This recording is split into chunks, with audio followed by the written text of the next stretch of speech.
can sit in the corner if yes. Yeah. Okay. Thank you.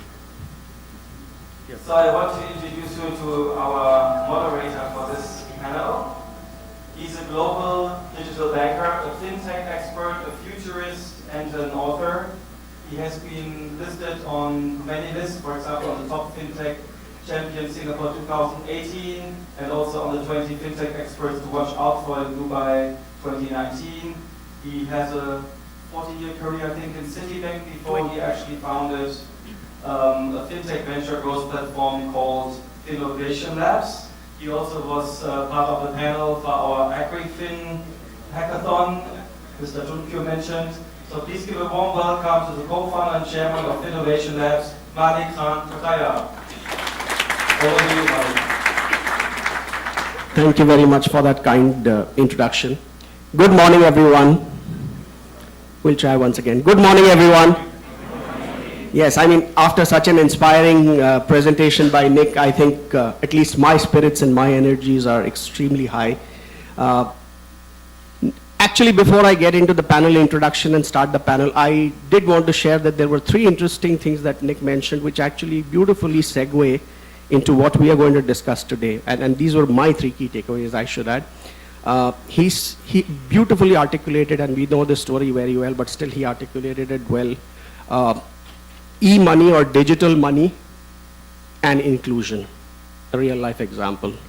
2, he very well articulated cryptocurrency. What problem statement is it trying to solve for? And many of us who've been in this space, including Professor Lee for a long time and who are experts like him, have been hearing this for a very long time. Is it a solution in search of a problem? So, and then we of course discuss this in a great bit of detail. And the 3rd, he spoke about bubble. So we will look at all of these aspects and more. And on that note and that segue, it's my absolute pleasure and delight to be moderating this very important topic with 4 great panelists here. I will do a very quick introduction, but I will then actually request my panelists to do a more detailed introduction. So right next to me is Professor Dr. David Lee. For those of us who are in Singapore and in this ecosystem for quite a while, he needs no introduction. He's a very well-known personality when it comes to blockchain and fintech and all things inclusive digital finance. And I've obviously had the pleasure of sharing the stage with Professor Lee many, many times all over the world, from Las Vegas to Taiwan. So it's a pleasure to be back with him again. Next to him is Vijitleka Marom, or Leka as I call her. She again is driving the central bank, the project Inthanon from the Central Bank of Thailand, Bank of Thailand. And she will share her actual real life perspectives and experiences. I've again had the pleasure of sharing the stage with Lekha many times over in different parts of Asia as well. Then we have Sarath from the National Bank of Cambodia, and he will share the other perspectives, wholesale versus retail. And finally, we are very glad and fortunate to have Marcello, who's just joined IMF. We were chatting yesterday, but he's made the effort to fly in all the way from Washington, D.C., and he's probably a bit jet lagged. So we hope he's had his coffees in the morning. I would request, probably starting with Marcello, to maybe do a little more of a 30-second introduction, more in the context of what you are doing in this space, and then we'll get started. Thank you. Thank you.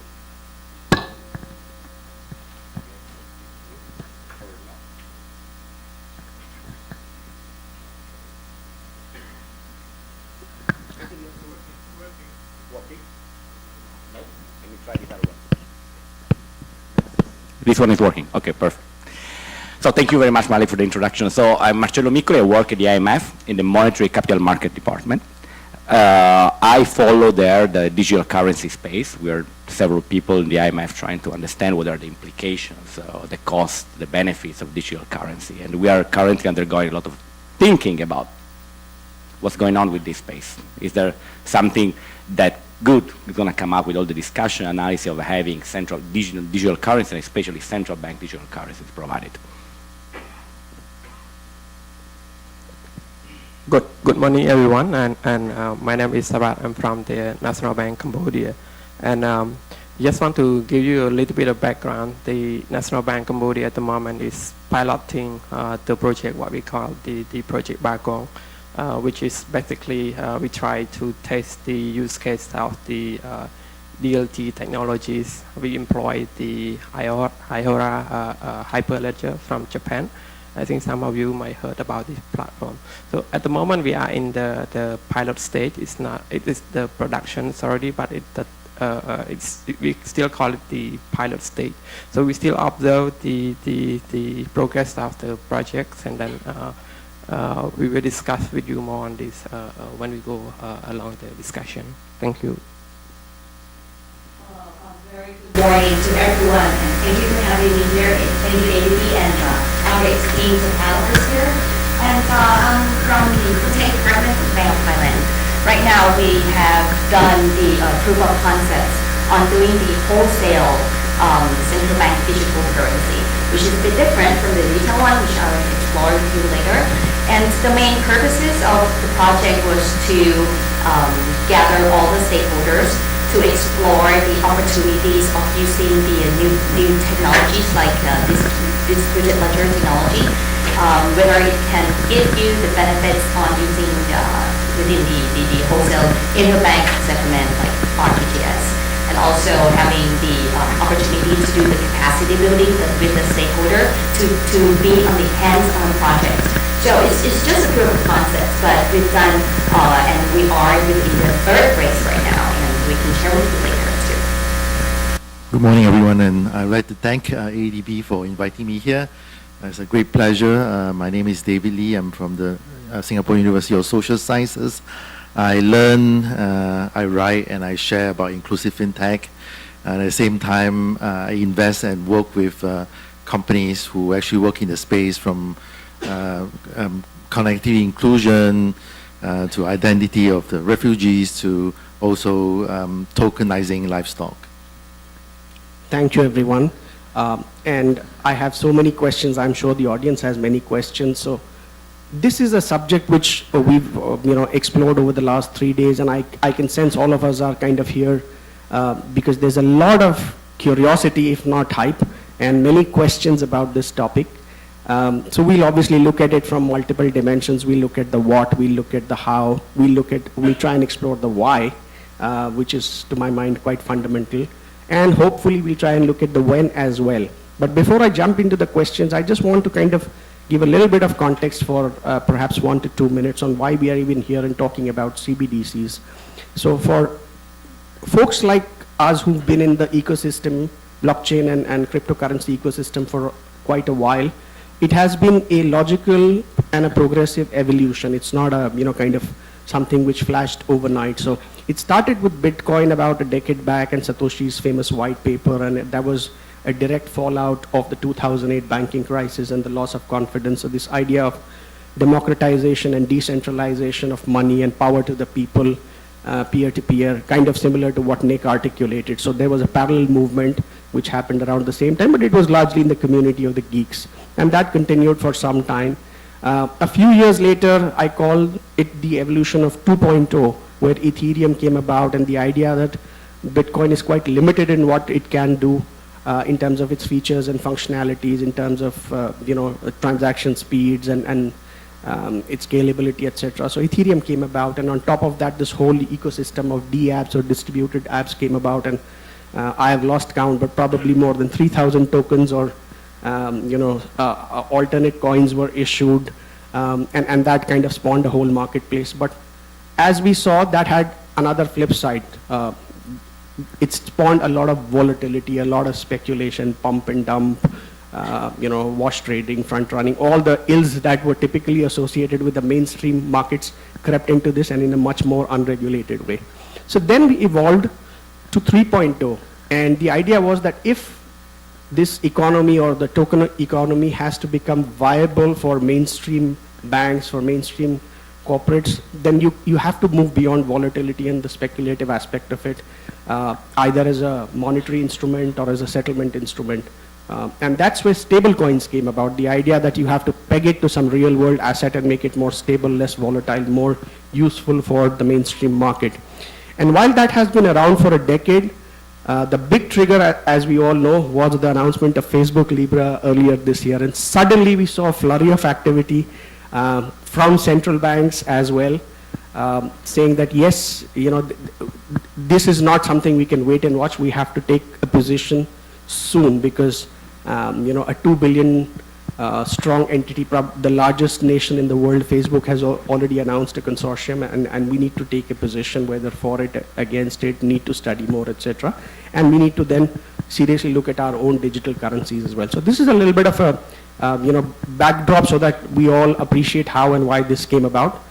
On that note and on that segue, let me jump into the most fundamental and the root question, and we'll start with you, Lekha, and then Professor Lee, we'll go this way. In 1 to 2 minutes, can you share with our delegates what is your definition of CBDC? Because this itself seems to be, there seems to be so many points of view. So let's start with the basics. What is your view and what is your definition of what a CBDC is? Thank you. Thank you, Malik. So basically, central banks are the bank of banks, bank of all the banks in our jurisdiction. And we have the main responsibility to do the financial stability and provide trust, especially the currency that we issue. So CBDC, as the name comes by, is issued by the central bank and backed by the fiat currency that we have the power on. We have sovereignty on that. And so we use as the means of providing the monetary policy for sure, and also increasing the efficiency of the system.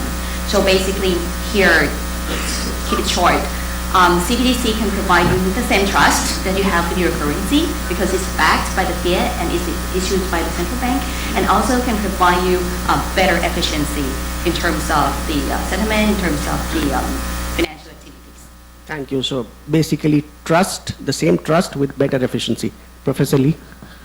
I don't really have a very clear definition of, Well, you led a 3-hour workshop 2 days back, so I'm sure you of all people here have I think more on than Monday clarity. I gave the diagram of, central bank digital currencies, and there are many categories, whether it's for serving the retail or it's a wholesale, but I can see that there are many different forms evolving. Just like Vijalika was saying, that actually we always have the general idea of in G we trust, right? So in the US dollar we have in God we trust, in some countries like China, in government we trust.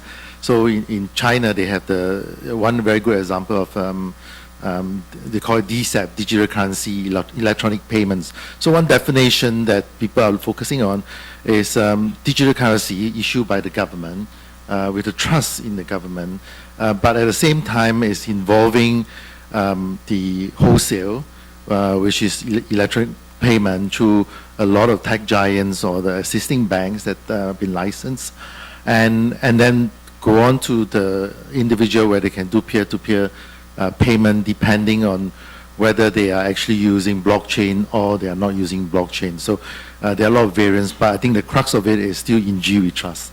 Yeah. Thank you. In G we trust. Sarath?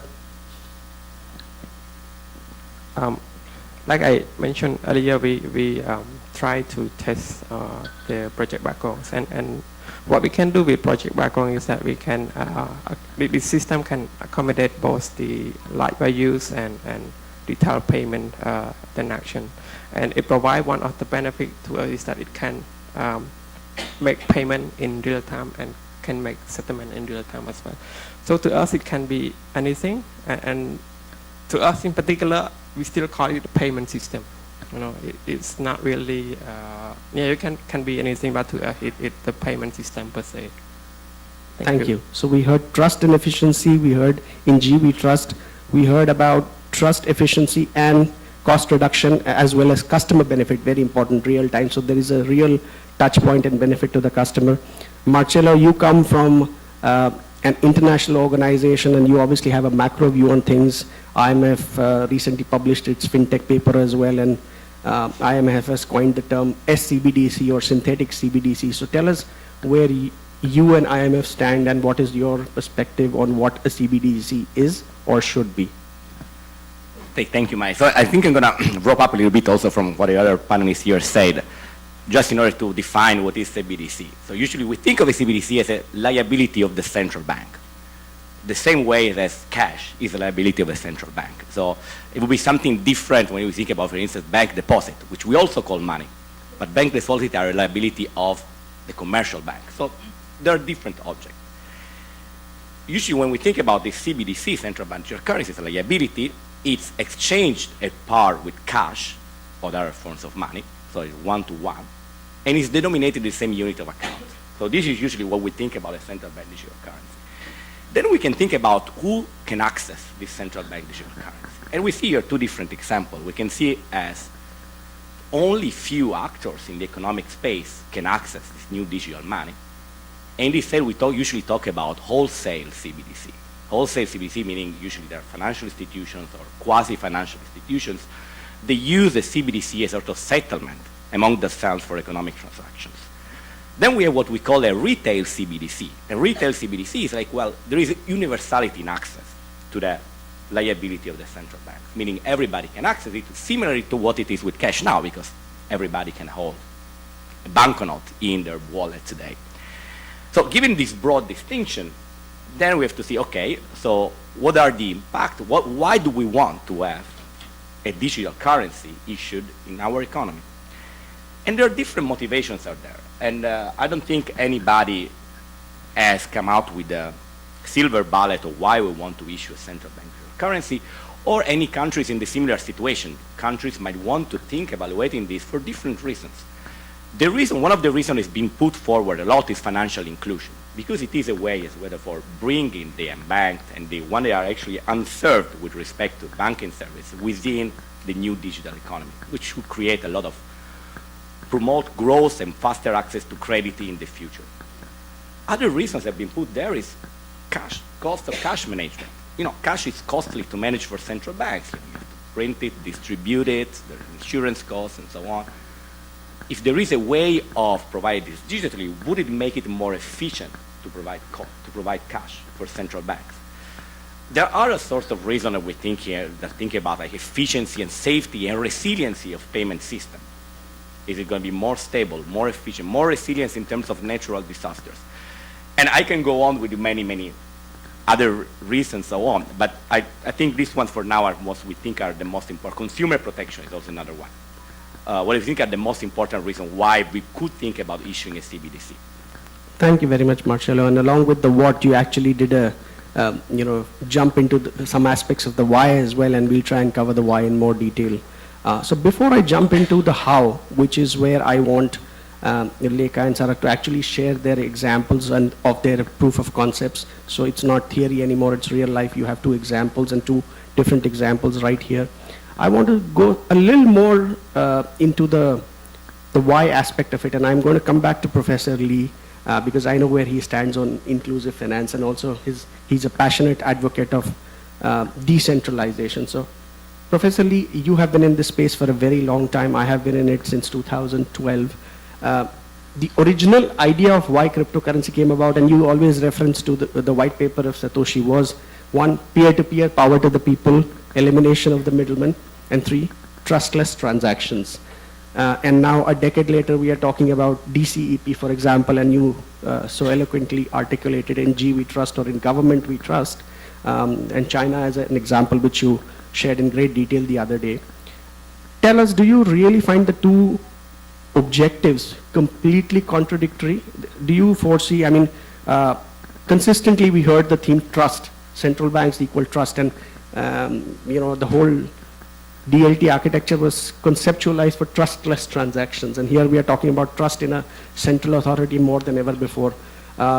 Marcello alluded to consumer protection, consumer benefit, so did Sarat.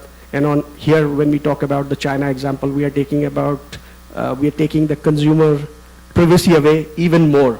So if I may almost say from an ideological standpoint, do you see these as two completely conflicting objectives? Maybe very briefly before we jump into the actual real life examples.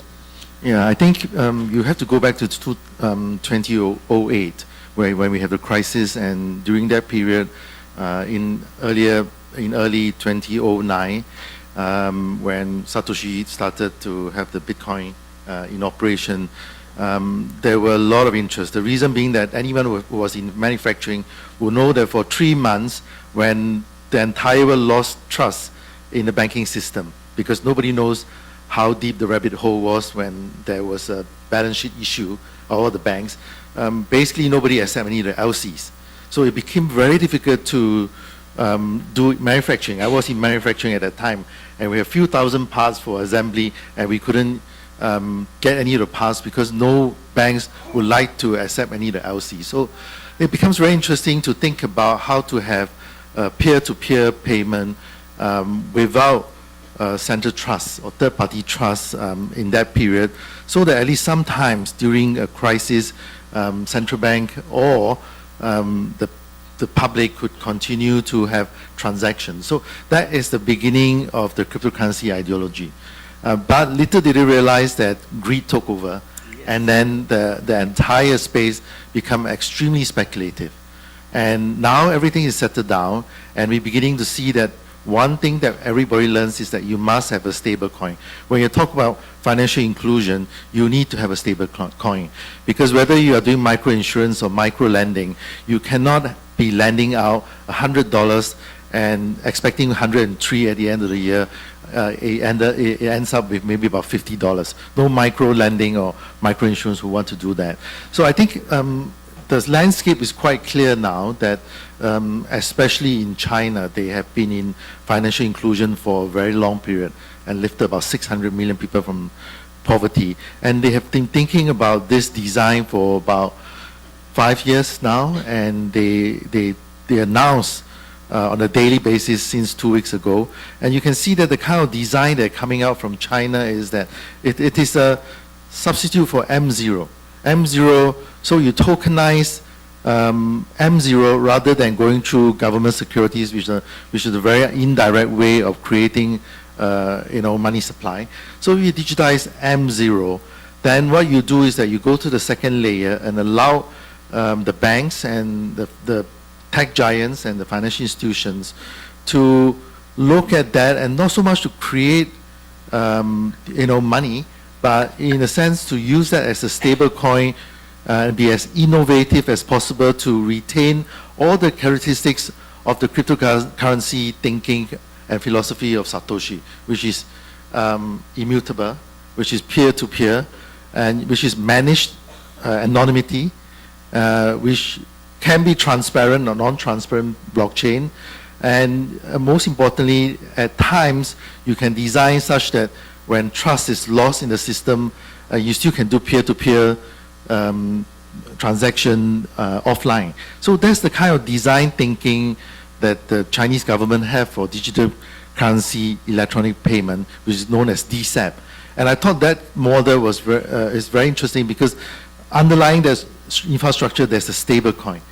And with that stable coin, it's a lot more useful for financial inclusion, because when you can cross border, you can go offshore, and you still have certain control over your money supply, which is, I think, is one of very interesting design. Of course, as in any design, it comes with risks, and also it comes with other disadvantage for other parties.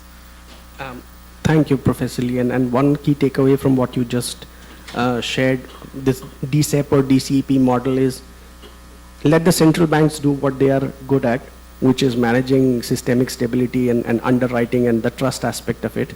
And let the private sector, the wallets, and we heard M-Pesa before this, let the tech giants or the wallets do what they are best at, which is interfacing with customers, consumer experience. That's not necessarily the domain or the expertise of the central banks. And we were chatting about this yesterday.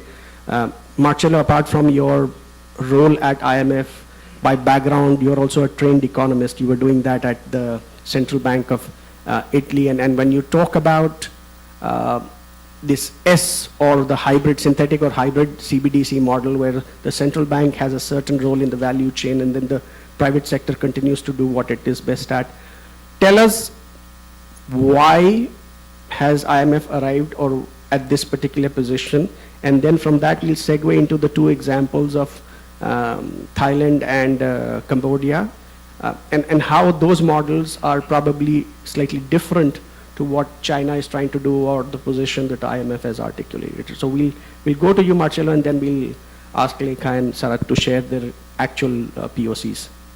So thanks. So in general, what we were thinking, coming back to what we were discussing before, if this is a liability of the central bank, issued by a central bank, the central bank will have to deal with a lot of things, interacting with customers. You're thinking about opening the liability side of the central bank accounts for all the people in the economy. You have to interact with customers, take care of know your customers rules, AML, maybe even manage brand. You're doing this, are people going to trust it? You have to care. What if something happens? Is your credibility a risk? Is operational risk? So, and the thinking we're doing the IMF, we're like, wait, probably these are initially something very difficult for the central bank to manage it, at least at the beginning. So what if we could maybe reap the benefit of having a digital means of payments which is trusted and stable and secure in a different way? And so we are thinking along on the sort of what we call the synthetic CBDC.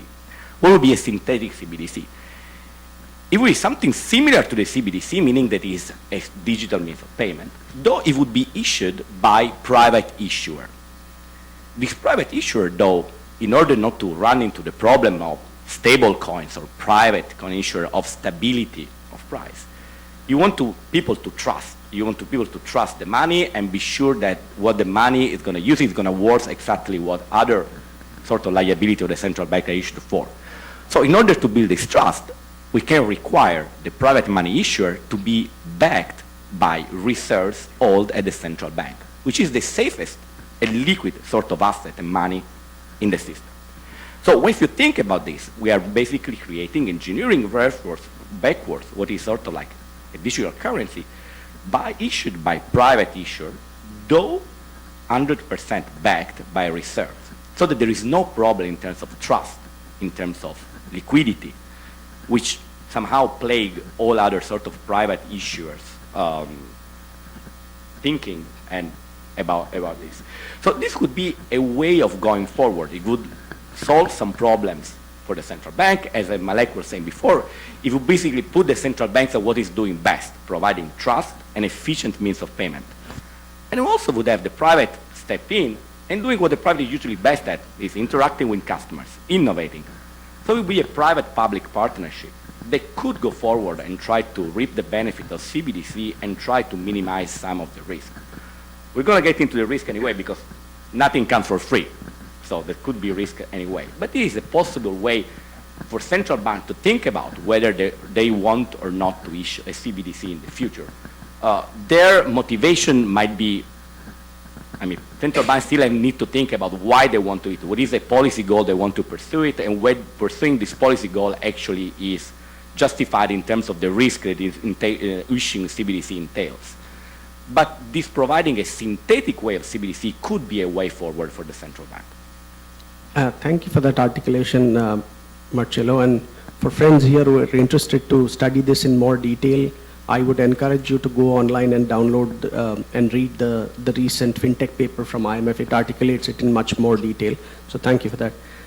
Lekha and then Sarat, can you go and do a little more deep dive on the nuts and bolts of how you came about with this POC so that our other friends and central bankers here who are actively considering it or evaluating it and have questions, the best way to learn is from somebody who's already doing it. So over to both of you. Right, so please allow me to share some of the experiences that we've gone through. Actually, we didn't really start with the CBDC itself at first place. We was thinking about now technologies are moving so rapidly, how can we as a central bank be ready for this? And gather all the collaboration among the financial institutions, even though internally within our central bank is might sometimes smaller than communicating outside. So it comes out with the project of the RTGS as the wholesale CBDC. One of the missions I've seen on the app is that the existing centralized RTGS works perfectly fine. What's the point of using this distributed fashion way of technology? So as I said, it can provide real-time transactions And one of the features that we explored was the delivery versus payments, the DVP, that you can do the real-time settlements between cash leg and the securities leg. That also can be done via this new technology. And also, as a central bank, it provides more transparency to the system. You can do the real-time monitoring on all the transactions happen. And the most important thing is about the liquidity saving. Because for the existing RTGS, you have to pledge the collateral maybe in the early day before you do the transactions. But here you can do the automatic liquidity provision via the distributed, fashion way. So basically, we want to explore the opportunities and the challenges of using new technologies. And RTGS would be one of the very limited scope that we're dealing with, although well-established institutions in the wholesale system, well-literate institutions, and more importantly, we believe that there are other innovations that can be built on this wholesale stuff. We've seen the demands of the corporates or even in other financial sectors like securities markets that they want to do the real-time DVP. So having the commercial bank money will not make any sense for using in their industry. Thank you. So you basically reiterated the efficiency, cost saves, trust aspect, but also transparency and counterparty and multi-party alignment through a single source of truth, and that's why the distributed ledger comes into play. You also articulate reference to DVP, and I would just like to share that this is also something that MAS in Singapore has done through Project Ubin. So if some of you are keen to research in more detail, I would encourage you to go and study. Internon is now on phase 3, and very soon, in fact, next week, MAS will be unveiling phase 5 of Project Ubin. Perhaps if we have time, we'll pick Professor Lee's brains a little on that as well. But thank you for that, Lekha. Sarat? Yep, thank you.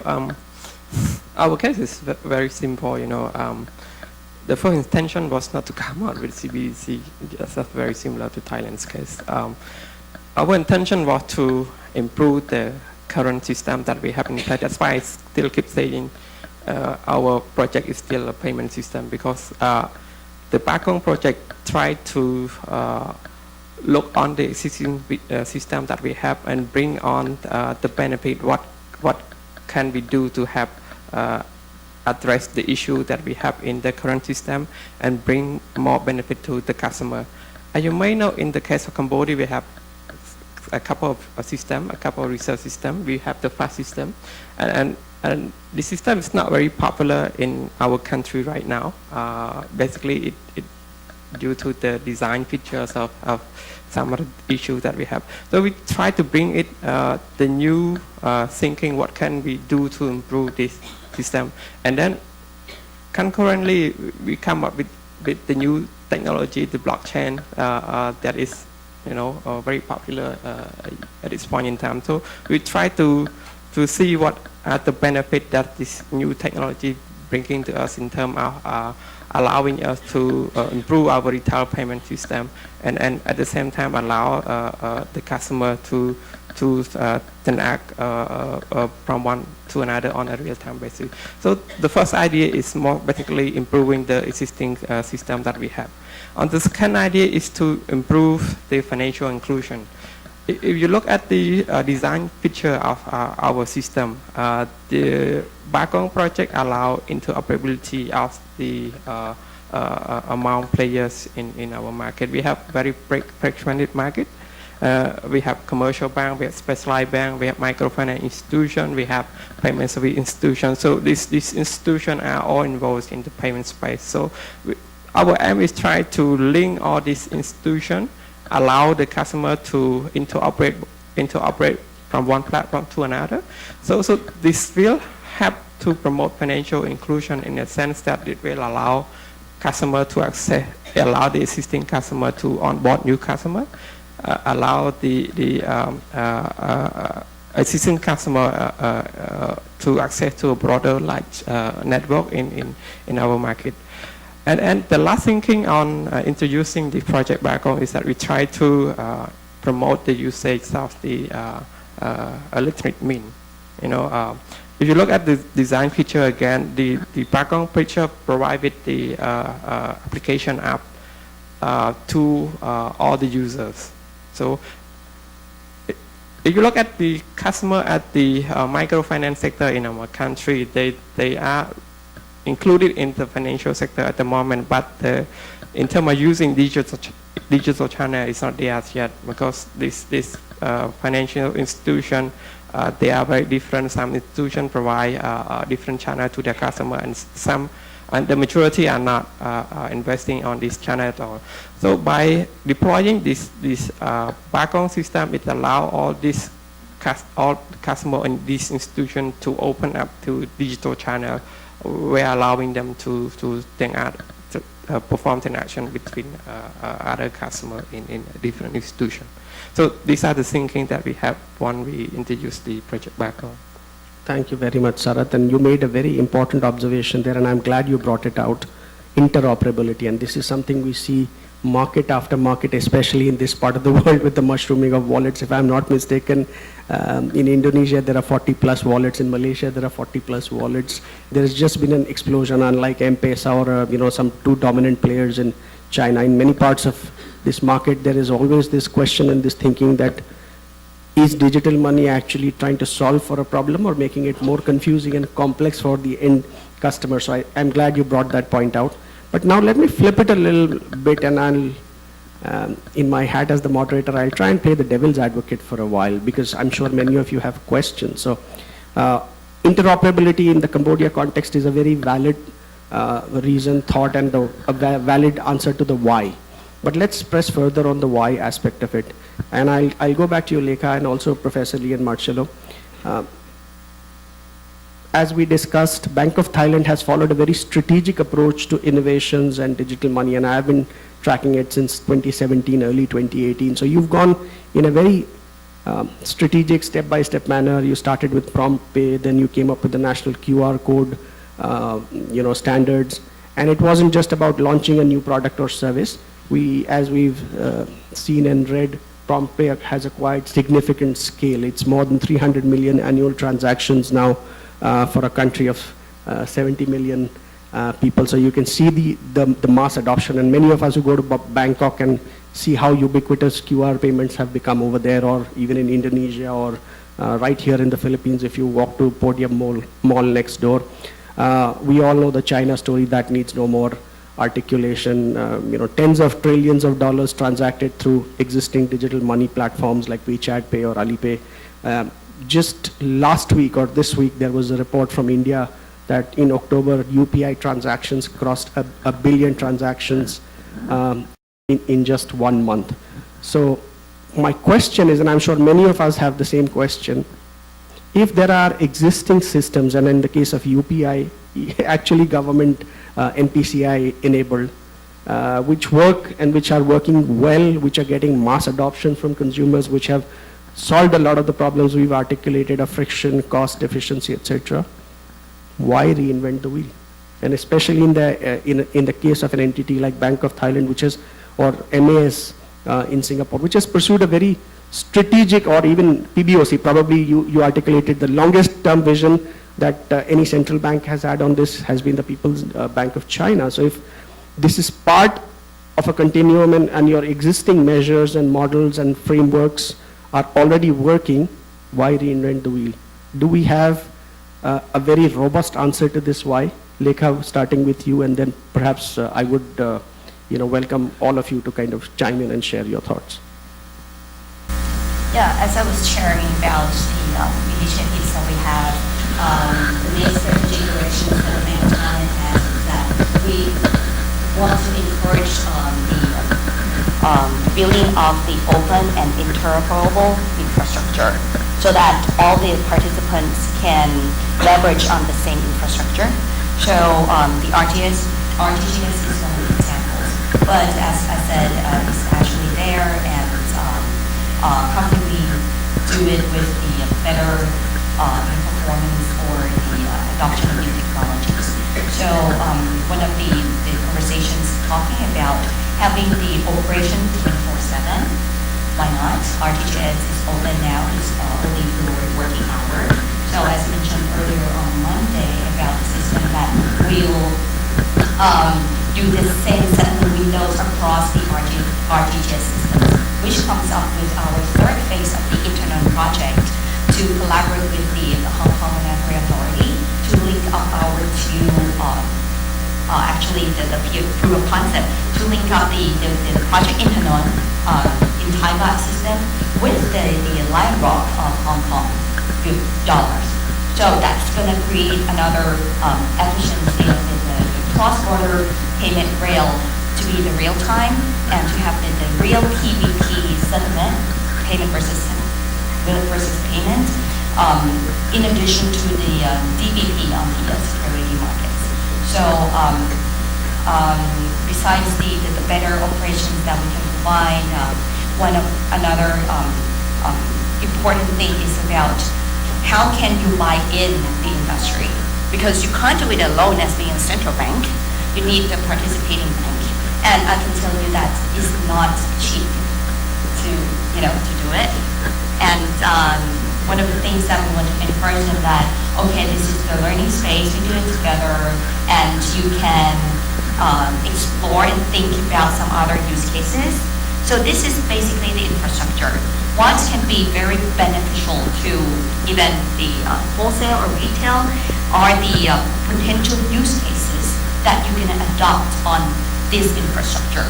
So as I said, we see some of the developments that corporates want to have their own stable tokens to maybe like settlement within their companies, or even in other industries like security markets. So some people said that if central banks are not doing it, somebody else is going to get up and do it. Thank you very much. And I think you've made a very important point right at the end. Goes back to what Professor Lee was saying earlier as well in GV Trust versus in CV Trust. C stands for corporate, and if time permits, we'll probably very briefly touch upon Project Libra because that is the elephant in the room. But let's try and take, I know there are a lot of questions, so let's try and take the audience questions. The first one I think we've just addressed now, that do we need blockchain for CBDC, or does a centralized system work better? And we just discussed this in a fair bit of detail. My key takeaway is interoperability, a more efficient settlement, payment, and since you mentioned Lekha, this pilot with HKMA, even cross-border flows, and similarly with Project Ubin and Project Jasper, MAS and Bank of Canada have done that as well. So it's already moving to a stage where it is going beyond national borders. So we've addressed that. Interesting. E-money is not tangible, and now we are taking it on an immutable ledger like blockchain. How can central bank ensure disputes are resolved and losses are recovered? Anybody? Marcello, Professor Lee, you want to take that? Sure, possibly, sure. So, I think there are actually 2 points of view of these questions. The first one is, when there is e-money issued, what happens if the e-money issuers defaults? So what happens to my money? That is something that has to be taken into account. That is, you want to, when you have a liability, when you're even holding e-money, you have a liability on the e-money issuer. So you want to make sure that this liability is actually worth something in terms of if something goes wrong in the economy. So there must be some sort of like regulations put into place so that e-money issuers, they have enough liquid assets. So it's part of the whole strategy of try to provide consumer protection to the people that use e-money. Another part of the question would be, okay, if there are disputes in terms of like when we are changing something, if I'm not going to lose what I'm changing and so on. Well, clearly, this is also part of consumer protection. I think whenever we're talking about digital things, we need to make sure that there are in place enough checks for the economy to go forward, because the payment system is the basic foundational block of whatever we do in our economy. For whatever exchange, we always go to the foundation system. And that is why they are public good, and it is why sometimes usually central banks, they are provided with the task of oversight and control of a payment system. So we always want to make sure that there are enough regulation, oversight in place so that there is no problem of security and safety from in terms of losses, also in terms of cybersecurity, which is another elephant in the room which we didn't discuss too much about. Thank you. And as you rightly said, there are, and most central banks around the world have pretty robust policies and, their circulars on e-money licenses and how e-money issuers can make it more robust and more secure in consumer protection. So I think that's already built into the system. And going back to what Professor Lee and Marcello shared, if you follow this synthetic CBDC or DCEP kind of a model, then a lot of the front end would probably, to my sense, fall under the purview of the existing EMI license regimes and safeguards, etc. as well. Before we go to the next question, again, I want to flip it a little bit. And here I'm asking probably a slightly more personalized question from my 20 years as a banker. Any other bankers here in the room? Or everybody here is a central banker? Am I the only one who has had a background in banking? Nonetheless, I'll still be brave enough and field that question because I think it's important. So we've been talking about the holy trifecta for central banks, which is systemic stability, consumer protection, and efficient and robust payment systems as well. And here we are seeing CBDC solving for that in a way as well. We've heard the benefits to the consumer. We've heard about benefits in terms of cost saves, efficiency, transparency, interoperability, etc. as well. So I think checkbox all checked. The question is in all of this, and if we were to take it to the next level of a retail CBDC, while China is doing it with the the front-end players or the private sector players like wallets, etc.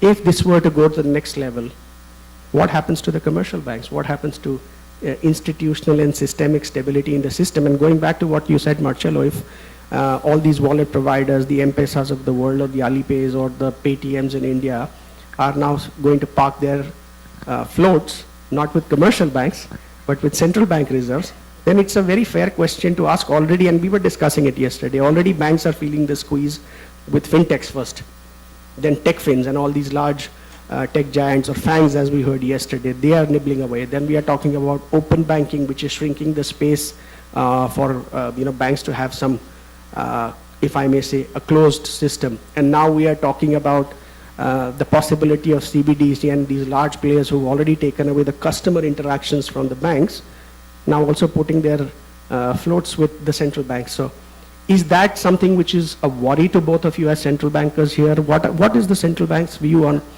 the other key pillar of this ecosystem? And I am not here to kind of put forward the bank's perspectives. I am simply asking a question from a systemic point of view that needs to be addressed.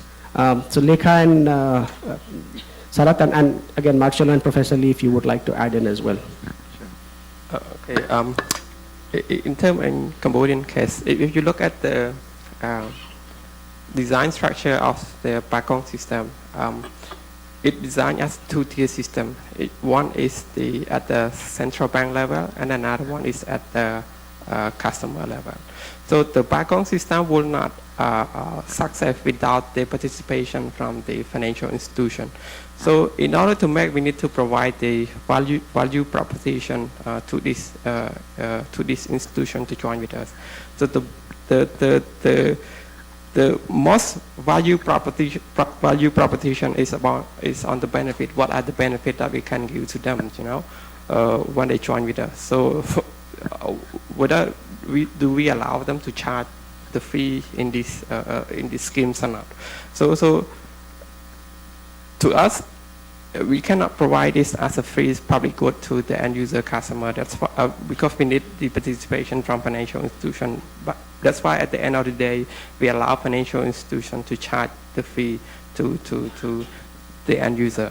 And another value proposition for them is that if they, like I mentioned earlier, if they join with us, they can access to a larger scale of the system, and also at the same time they can access to the data that is stored in the Pakong core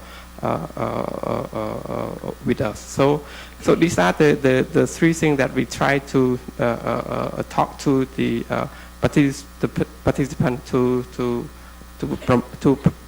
persuade them to join with our system. So the most important thing is on the value proposition that we can offer when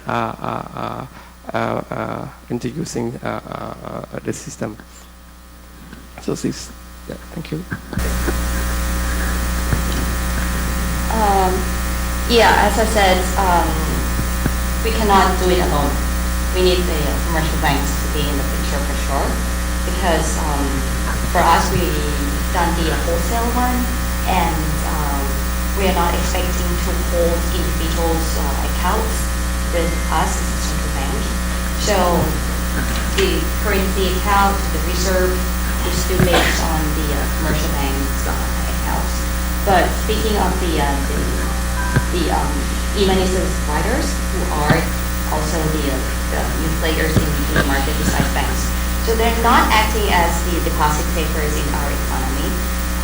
They provide the means of payment that's will be more efficient, and as our colleague mentioned about the interoperability, that currently most of the those e-money service providers cannot connect the system together. But in the context of Thailand, we have a quite well established fast payment system called PromptPay to be the infrastructure to connect all the players together, including banks and non-banks. So for us, the retail part will not have much of the problem, because we already have quite very useful and efficient PromptPay, which currently have 50 million IDs registered. So basically, you can transfer money from your account to your friend's account instantly across the bank on PromptPay. So via your mobile phone number or your citizen's ID. So I can get the tax return from the government really fast on PromptPay. Apart from that, and also we build the standardized QR code and that in the context of retail payments. So speaking of the wholesale, that's we explore on this. So and we think that there are a lot of opportunities to be waiting for to increase efficiency and also reduce the cost. And commercial banks want to participate in. Thank you very much, both of you. So my key takeaway from this is this will largely evolve as a two-tier system, whatever I've heard and gathered so far.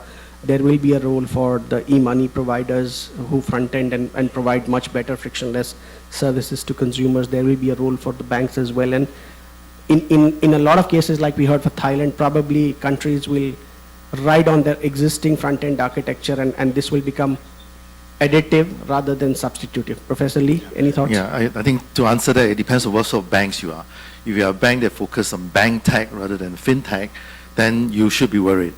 I think the entire movement is moving towards the kind of problem we are trying to solve here. We have a major problem. We have 50% of people not connected to us through electronically. We have 70% of people underserved. So we are all here because we are trying to solve the problem. And if that problem is solved, then there's no interest in the digital currency that we are talking about, especially by central bank.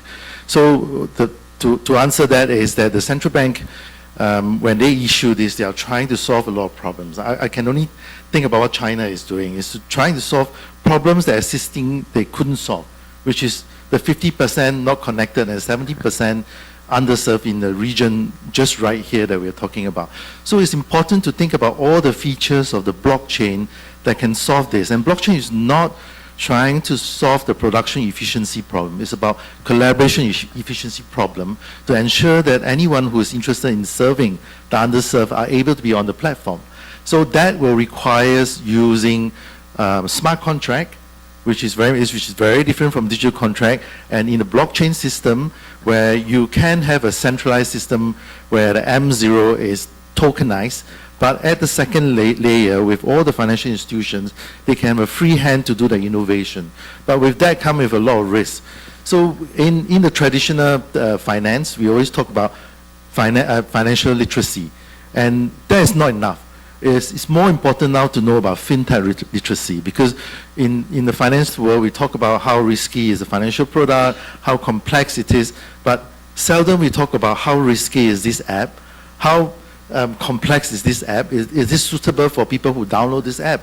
So I think China last week announced quite a few things. One is that the year before, they already started regulating blockchain companies. There are 500 companies in China which are regulated. They have to report to the regulators. And last week they announced a cryptography law. So anyone will come out with any of the cryptography which is very different, they will start regulating, and so the regulation framework to counter the fintech risk instead of financial risk they are talking has to be up one notch. And this is where fintech literacy become important first of all for the wholesale level and then to the retail level. But we have a problem to solve. So you're only focusing on bank tech to make the bank more efficient. It's going to be very difficult because production efficiency has reached a level. The only way for you to increase your earnings is to leverage or make your financial product more complex. But if you're looking at fintech, inclusive fintech, then you're increasing the number of customers, which is underserved, and you're having new products, which we just heard from Mr. Hughes earlier on.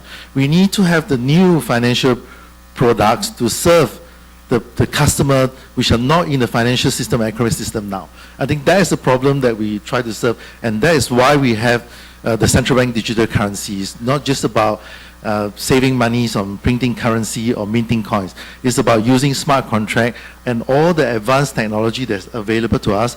They won't be able to solve by the blockchain. It has to be convergence of technology with IoT, with AI, and with the rest to ensure that the risk is lowered, but at the same time for new regulation to come out so that we can do mass adoption. So this is my view of why are we having this new digital currency system and why are we embracing blockchain and other technology. Thank you, Professor Lee, and as always, passionately articulated. Marcello. I just want to step in a little bit with this implication, because of course we have to think about, we're changing something that, especially in case of the retail CBDC, would really be a paradigm shift of how money is handled in the economy and so on. So we need really to think carefully about the implications, the micro and the macro implications. So the micro implication, we have to think about consumer protection, AML, anti-money laundering, integrity of the payment system, all these things that have to be really, really thought through before one actually steps in. But then also there are the macro implications. As Malek was actually saying before, what's going to happen with the banking system? So the banking system now in many countries, probably a little bit less actually in the Asian countries, is the fundamental provider of means of payments. Are they going to be taken away, disintermediated? Are people going to actually take their money and deposit away from banks and put it into a CBDC? So these are clearly important questions because they affect what banks do now, what are the sorts of finance, and what actually, if they can perform that in the future. Banks actually provide credit, which is a usual thing in the economy. So there are implications for that, and we need to think them through clearly. A lot of them, they actually, a careful design of the central bank digital currency can mitigate some of the implications. In terms of being interest-bearing or not, is it more similar to cash, so there's no interest on cash? Or is more similar like a deposit, actually there is interest paid. So all these choices are there in order to try to, for us to design something that actually is going to limit the risk in the economy. And something else, I think yesterday morning in the first panel, Heidi from Standard Chartered Bank was saying, 5 years ago, people were telling me that my job in 5 years was going to be away because all the fintech, they're going to take them. Well, it's been 5 years, she still has a job, and we're happy for that, and banks still exist. But what we're seeing is also sort of collaborations between banks and fintech. So there can be consequences for banks, but we should not expect banks to sit idly and do nothing. Cooperation can happen. And while though we need to think really through the consequences, the financial stability consequences of introducing a central bank digital currency.